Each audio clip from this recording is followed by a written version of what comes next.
Hello বন্ধুরা, তোমরা কেমন আছো? আশা করি খুবই ভালো আছো। আমার সুইট র্যাবিট হাউস চ্যানেলটিতে তোমাদের অনেক অনেক স্বাগত। চ্যানেলটিতে নতুন হয়ে থাকলে চ্যানেলটি সাবস্ক্রাইব ও বেল আইকনটি প্রেস করবে। তা আজকের আরেকটি নতুন ভিডিও নিয়ে চলে এলাম। তো ভিডিওটি না টেনে পুরোটা দেখার অনুরোধ রইল।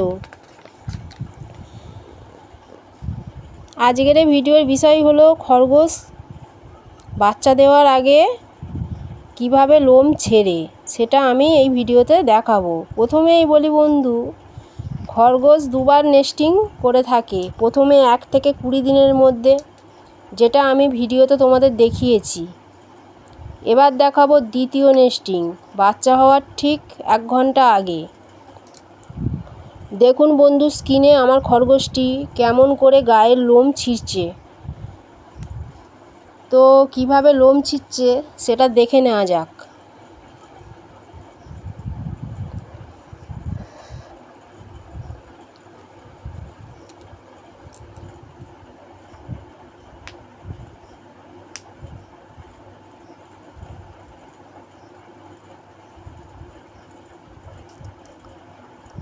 এটা প্রত্যেকটা খরগোশ বাচ্চা দেওয়ার আগে করে থাকে।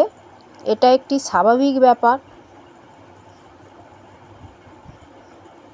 এইভাবে লোম ছিঁড়ে ছিঁড়ে ওর বাচ্চার জন্যে ও বিছানা তৈরি করবে।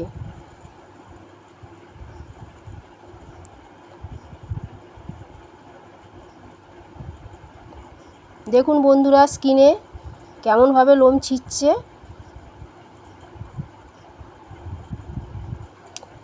আমি যদি এই লোম ছেঁড়াটা দেখাতে যাই তো ভিডিওটি অনেকটা লম্বা হয়ে যাবে। তো আমি কিছুটা সময় দেখাচ্ছি যে কিভাবে ছিঁড়ছে।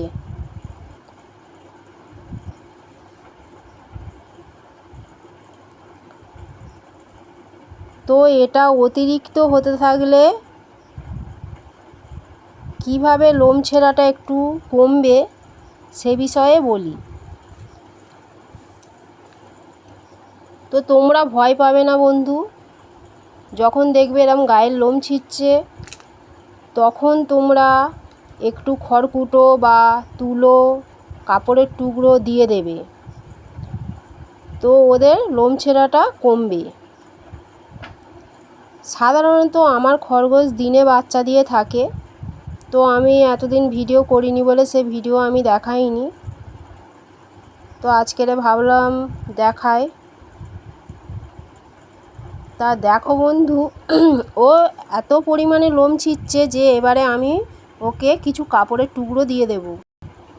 তো কাপড়ের টুকরোটা দেওয়ার সাথে সাথেই সে সেই কাপড়টিকে নিয়ে কুঁজোর মধ্যে ঢোকানোর চেষ্টা করছে। কিছুটা লোম ছেঁড়া কমবে, কিন্তু এটা করেই যাবে যতক্ষণ না ও ঠিকভাবে ওর বেবির জন্যে উপযুক্ত মনে না করছে, ততক্ষণই ও এইভাবে করেই যাবে। 1 ঘন্টা পরেই হয়তো ও বেবি দেবে। সে ভিডিও বন্ধু তোমাদের আমি দেখাবো, তোমরা অপেক্ষা করো।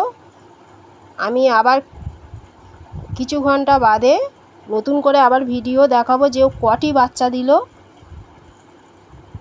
তো আজকের ভিডিওটি এই পর্যন্ত। পরের ভিডিওতে আবার দেখা হবে।